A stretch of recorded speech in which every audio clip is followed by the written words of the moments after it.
Hello students, मैं हूं Ashwin Tripathi sir. आप सभी का रुद्र एकेडमी के यूट्यूब चैनल पर स्वागत है। आज हम लोग क्लास 12 की ही फिजिक्स को बढ़ाएंगे आगे। आज हम लोग अध्याय 7 चैप्टर नंबर 7 गतिमान आवेश तथा चुंबकीय क्षेत्र को पढ़ेंगे। ये चैप्टर इतना इंपॉर्टेंट है एग्जाम की दृष्टि से कि लगभग इसमें कम से कम 6 से 7 नंबर के प्रश्न आते हैं। तो सभी बच्चे इस चैप्टर को विशेष रूप से समझेंगे और ये चैप्टर से रिलेटेड कई ऐसे टॉपिक्स हैं जिन पर भी ये चैप्टर जो है काम करता है। तो हमें जो है बहुत ही ध्यान से समझना है। जैसे कि गतिमान आवेश और चुंबकीय क्षेत्र चैप्टर का नाम ही है, तो पहले तो हमें पता ही होना चाहिए कि गतिमान आवेश या चुंबकीय क्षेत्र है क्या। तो पहले चैप्टर के बारे में ही समझेंगे कि चुंबकीय क्षेत्र होता क्या है। चुंबकीय क्षेत्र को ही मैग्नेटिक फील्ड बोला जाता है। तो यहां पर अगर हम देखें, कह रहा किसी चुंबक के चारों ओर का वह क्षेत्र जिसमें उस चुंबक का प्रभाव दृष्टिगोचर होता है, उस चुंबक का चुंबकीय क्षेत्र कहलाता है। कहने का मतलब अगर एक चुंबक है, सपोज दैट ये हम एक चुंबक ले रहे हैं जिसमें चुंबक का एक जो सिरा होता है वो एन पोल होता है और दूसरा जो होता है वो एस पोल होता है। कहने का मतलब एक उत्तरी ध्रुव होता है, एक दक्षिणी ध्रुव होता है। तो चुंबक का कि चारों ओर का चुंबक का जब चारों ओर का जो क्षेत्र है, यहां पर देखेंगे कि चुंबक का जो नाद क्षेत्र होता है, इसी से हमेशा इसकी चुंबकीय बल रेखाएं निकलती हैं। चुंबक के सिरे से चुंबकीय बल रेखाएं निकलती है। तो चुंबकीय बल रेखाएं किस प्रकार निकलती है? एन सिरे से स्टार्ट होती हैं और एन सिरे एस सिरे में एंड हो जाती है। तो यहाँ पर अगर नीचे की ओर चलेगा तो तब भी ऐसे चलेगा। तो इस प्रकार जो है चुंबकीय बल रेखाएं ढेर सारी निकलती हैं अलग अलग। तो इस चुंबक का क्षेत्र कहां तक है? एक ऐसी सीमा होगी जहां से इसकी एंडिंग होगी। कहने का मतलब अगर हम यहाँ पर कुछ शायद छोटे छोटे अगर कील या लोहे के टुकड़े रख दें तो चुंबक यहाँ से जो है यहाँ तक तो खींच लेगा, लेकिन जैसे ही थोड़ा सा दूर रखेंगे तो ये क्षेत्र से ये अपनी ओर अट्रैक्ट नहीं कर पाएगा, खींच नहीं पाएगा। तो ऐसा क्षेत्र यानी जो बाउंड्री है जहां तक चुंबक का क्षेत्र काम कर रहा है, बल रेखाएं निकल रही है, चुंबक अपनी ओर किसी भी चीज को आकर्षित कर रहा है, वो क्षेत्र आपका क्या कहलाएगा? चुंबकीय क्षेत्र कहलाएगा। चुंबक का जहां तक का क्षेत्र है जिसमें प्रभाव है वो दिखाता है, वो चुंबकीय क्षेत्र कहलाएगा। अब बात करते हैं अगली हेडिंग की, चुंबकीय क्षेत्र की तीव्रता। यह है क्या? चुंबकीय क्षेत्र को ही चुंबकीय क्षेत्र की तीव्रता कहते हैं। कहने का मतलब परिभाषाएं तो इसकी अलग अलग है, लेकिन हम इसको कुछ दूसरे तरीके से समझेंगे। तो आइए देखते हैं कैसे।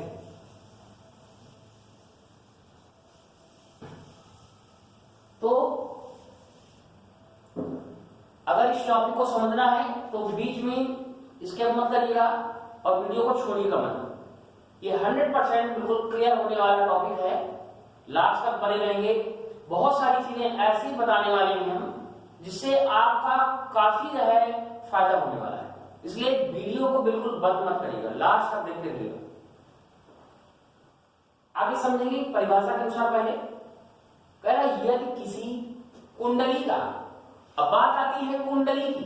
ये कुंडली क्या है? बहुत से बच्चे हैं जो यही नहीं जानते हैं कि कुंडली होती क्या है।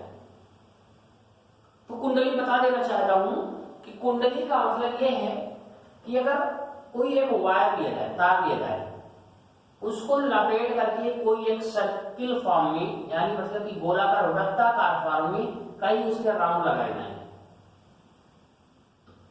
ऐसे जैसे पंखे की मोटर होती है, मोटर क्या होती है? वाइंडिंग होती है, तो गोल गोल राउंड राउंड में होती है। तो वृत्ताकार एक ये जो है आपकी कुंडली बनेगी। यानी अगर तारों कई तार मतलब तार के फेरों को लपेट जाए, कई राउंड में लपेटा जाए, तो उससे जो एक जो है आपका कहने का मतलब युक्ति तैयार होगी, वो आपकी कुंडली कहलाएगी। तो यहाँ पर कह रहा है यदि किसी कुंडली का तल, अब ये कुंडली का तल हो गया, ये कुंडली का भाग जो बीच का है क्षेत्र, ये क्या है? तल कहलाएगा इसका। अब कह रहा तल चुंबकीय क्षेत्र के लंबवत हो, तो क्षेत्र इसमें है कहाँ, क्षेत्र के लंबवत कैसे है, इस बात पर हम लोग बहुत ही डीपली पढ़ेंगे तभी समझ में आएगा। माना जाए ये हमारा जो बोर्ड है ये 2 डायमेंशनल होता है, इसलिए एक ये डायमेंशन, इसकी एक ये डायमेंशन, मतलब कि एक्स और वाई एक्सिस, तो इसलिए ये फिगर क्लियर में नहीं आता है। तो हम इसको थोड़ा सा 3 डायमेंशनल में कन्वर्ट करेंगे जिससे समझ में आए। जैसे कि चूड़ी होती है बैंगल, तो उसमें क्या होता है, मान लीजिए कि एक छल्ला है, रिंग है, किस प्रकार की रिंग है, ये रिंग कहने का मतलब ऐसे है। तो इस रिंग के ऐसे मतलब लंबवत अगर हम ऐसे ही रख रहे हैं, सर्किल बना रहे हैं, कुंडली बना रहे हैं, तो इसके लंबवत ये लंबवत माना जाएगा, मतलब कि ये इनके जो है विद 90 डिग्री का एंगल हो। तो यहां पर कुंडली का तल चुंबकीय क्षेत्र के लंबवत हो तो उसके एकांत क्षेत्रफल से गुजरने वाली चुंबकीय बल रेखाओं की जो संख्या है उस संख्या को ही चुंबकीय क्षेत्र की तीव्रता कहते हैं। भाई ये तो बात रही। कहने का मतलब ये है, अगर कोई सर्किल है उससे जो निकलने वाली जो है चुंबकीय बल रेखाएं हैं वो क्या हो जाएंगी, आपकी चुंबकीय क्षेत्र की तीव्रता कहलाएगी। तो अब ये बात करेंगे कि ये चुंबक में बल रेखाएं निकलती कैसे हैं। अगर कोई कुंडली है तो इसमें जो है चुंबकीय क्षेत्र जनरेट कैसे होता है, इस पर विचार करेंगे। तो थोड़ा सा इसको समझने के लिए हमें कुछ और भी एग्जांपल लेने पड़ेंगे तभी समझ में आएगा। थोड़ा समझाना चाहूंगा कि सपोज दैट माना जाए कि एक सीधा तार है, अगर एक हम वायर लेते हैं, तार लेते हैं, तो जिस सिरे से मान लिया जाए नीचे इस सिरे से हमारा करंट का फ्लो, धारा का जो है प्रवाह ऊपर की ओर हो रहा है, धारा का प्रवाह ऊपर की ओर जा रहा है। अगर ये ऊपर की ओर जा रहा है, कहने का मतलब एक वैज्ञानिक थे मैक्सवेल, तो उन्होंने ये बताया कि अगर ये तार है, अगर हम इसको इस प्रकार पकड़ें कि तार का जो स्ट्रेट वायर है वो हमारे अंगूठा के डायरेक्शन में हो, मतलब ये अंगूठे जैसे हो, जैसे अंगूठा सीधे है वैसे ही ये तार भी सीधे जा रहा है।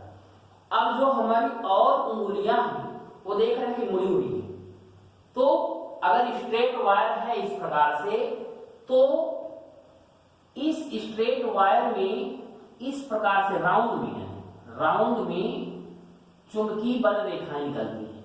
कैसे निकलती हैं, राउंड में, गोलाकार। अब अगर सपोज दैट एक एग्जांपल में हम बात करें, एक जैसे कि ये एक बुक है, ठीक है, कॉपी है, ये हमारा एक चौकोर मान लीजिए दफ्ती का टुकड़ा है या बॉक्स है, कुछ भी है, इसमें हम अगर एक होल कर दें, बीचों बीच होल कर दें, होल करने के बाद एक सीधे वायर डालेंगे, तो देखेंगे और यहाँ पर निकल के जो है छोटे छोटे अगर हम टुकड़े डाल दें, फॉइल डाल दें, आयन डाल दें, तो आयनिक फॉइल डालने पर क्या होगा, दफ्ती के चारों ओर अगर हम डाल देते हैं, नीचे से कोई तार से जो है बैटरी से जोड़ दें तार को, वायर को, तो जब बैटरी का करंट अगर नीचे से जा रहा है, नीचे से जाने का मतलब ऐसे जा रहा है करंट ऊपर की ओर, तो देखेंगे कि अगर ये दफ्ती है सपोज दैट इस प्रकार से, दफ्ती में एक बीचों बीच होल कर दिया गया और तार डाल दिया गया, तो यहाँ पर अगर आयन फॉइल हम डाल देते हैं, क्या है मतलब किसी धातु के जो है छोटे छोटे चूरे, आयन फॉइल क्या होते हैं, किसी धातु को अगर मान लीजिए काटा जाए उससे जो चूरा निकलता है, छोटे छोटे कण पार्टिकल्स, वो जो है आयन फॉइल कहलाते हैं। तो आयन फॉइल को अगर हम डाल देते हैं तो जब करंट नीचे से अगर हम मान लीजिए कि एक बैटरी लगा रहे हैं, सपोज दैट समझाने की कोशिश करूंगा, एक बैटरी लगा दे रहे हैं, यहाँ एक प्लस एक माइनस टर्मिनल, और इस बैटरी का एक सिरा जो है हमने तारकम बैटरी से जोड़ दिया माइनस वाले, तो देखेंगे कि इस प्लस सिरे से करंट जा रहा है ऊपर की ओर नहीं, तो जैसे जब जाएगा नीचे से ऊपर की ओर, तो यहाँ पर देखेंगे कि जो आयन फॉइल है ये आपके गोल गोल राउंड में तुरंत चक्कर जो है बना लेंगे, राउंड शेप में आ जाएंगे। और अगर हमको पता लगाना है कि ये चुंबकीय बल रेखाओं का जो डायरेक्शन होगा, दिशा क्या होगी, तो दिशा भैया बेटा जो है ये क्लॉकवाइज होगी, क्लॉकवाइज, ठीक है, क्लॉकवाइज आएगी। और यहाँ पर जो है देखेंगे कि कैसे जो है क्लॉकवाइज होगी, तो पहचानेंगे कैसे हम लोग। तो बहुत ही सिंपल सा है कि अगर हम चुंबकीय सुई यहाँ रखते हैं तो चुंबकीय सुई से पता चल जाएगा डायरेक्शन का, चुंबकीय सुई से डायरेक्शन पता चल जाता है। अगर ऊपर से नीचे की ओर जाए तो उल्टा राउंड करेगा। इस प्रकार से जो है किसी भी तार में हम लोग जान सकते हैं कि कोई अगर स्ट्रेट वायर है तो उसके चारों ओर जो है इस प्रकार से चुंबकीय क्षेत्र जनरेट होता है, मतलब उसकी दिशा ऐसे राउंड में होगी। ठीक है, इतनी बात समझ में आ गई। तो हम लोग जो है चूंकि पढ़ रहे थे अभी परिभाषा को, चुंबकीय क्षेत्र की तीव्रता को, तो तीव्रता का मतलब ये था, कह रहा किसी कुंडली का तल, कुंडली मतलब कि कोई तार ही है इसको कॉइल में बना दिया गया है, कॉइल बनाया गया है, वृत्ताकार कर दिया गया है।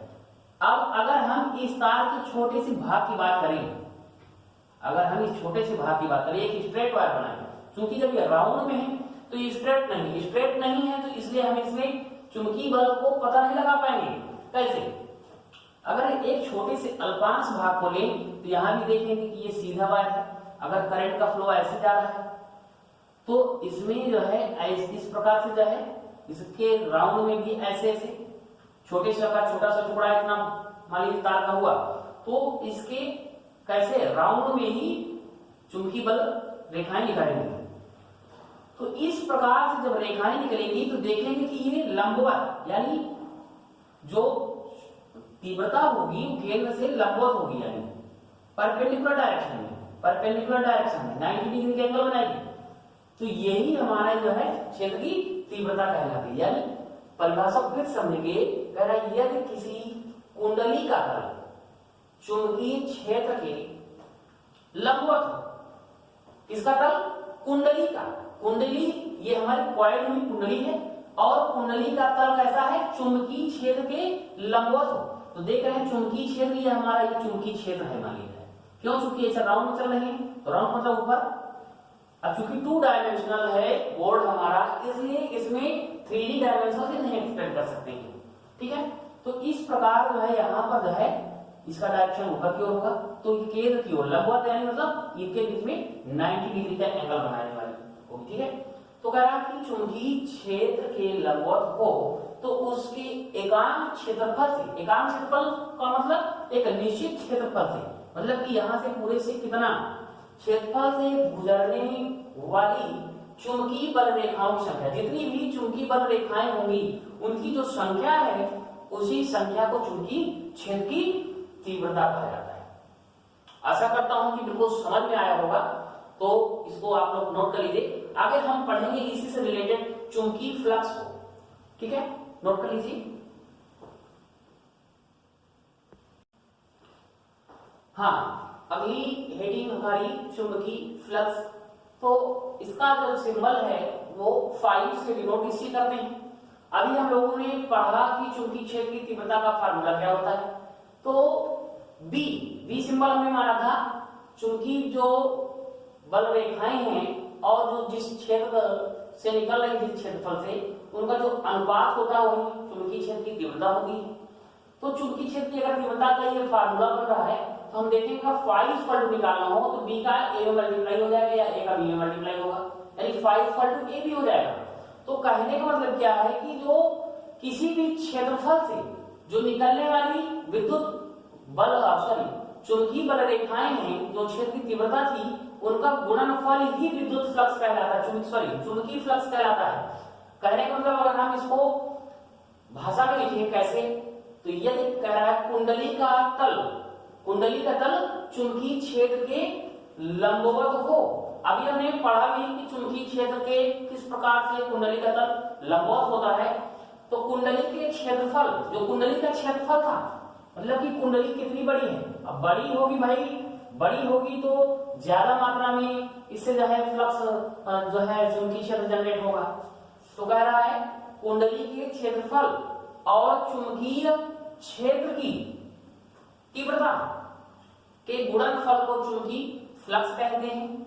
इसकी इकाई की अगर हम बात करें तो वेबर होती है और यह निम्न राशियों पर निर्भर करती है। कौन सी वो राशियां हैं जिस पर यह चुंबकीय फ्लक्स निर्भर करता है? तो पहला जो है कुंडली के क्षेत्रफल पर, कुंडली का क्षेत्रफल, अगर कुंडली छोटी होगी तो उससे कम तीव्रता निकलेगी भाई, कम क्षेत्र जनरेट होगा। तो क्षेत्र कम जनरेट होगा तो मल्टीप्लाई अगर हम बात करें क्षेत्र कम होगा। अगर मान लीजिए कि सपोज एक समझाने के लिए है कि b की वैल्यू का 2 है और a की वैल्यू मान लीजिए कि 1 है सपोज दैट, तो 1 into 2 आ जाएगा। अगर ये ज्यादा है, मान लीजिए तीव्रता ज्यादा होगी, कब ज्यादा होगी जब एरिया बड़ा होगा। अगर ये एरिया बड़ा है, मान लीजिए 2 हो गया तो 2 3 6 हो गया। अब देखिए कि वैल्यू में फर्क आ रहा है, मतलब कि क्षेत्रफल पर बढ़ने पर ही या तीव्रता बढ़ने पर इन दोनों पर भी जो है इसका मान निर्धारित है। यानी कुंडली के क्षेत्रफल पर, तो पहला कुंडली के क्षेत्रफल पर की बात आ गई। दूसरा है चुंबकीय क्षेत्र की तीव्रता पर। अगर तीव्रता बढ़ रही है घट रही है तो फ्लक्स भी घटेगा या बढ़ेगा। अगर तीव्रता बढ़ रही है तो फ्लक्स बढ़ेगा, तीव्रता घट रही है तो फ्लक्स घटेगा। हमने अभी दिखाया कि वैल्यू अगर यहाँ कम कर देंगे, मल्टीप्लाई करेंगे तो कम आएगा, ज्यादा कर देंगे तो ज्यादा आएगा। तीसरा है कुंडली और चुंबकीय क्षेत्र के बीच के कोण पर। तो चुंबकीय जो कुंडली है और जो उसका क्षेत्र है इनके कोण पर भी डिपेंड करता है। अगर ये क्षेत्र मान लीजिए लंबवत था तो ठीक है, लंबवत नहीं कम ज्यादा हो गया सपोज दैट, तो ये कोण पर भी डिपेंड करता है। तो ये 3 कारक थे जिन पर जो है चुंबकीय फ्लक्स जो है डिपेंड करता है। तो आज के लिए इस वीडियो में इतना ही। आगे के चैप्टर में हम लोग और भी डेरिवेशन करेंगे। आज इतना ही। Thank you very much.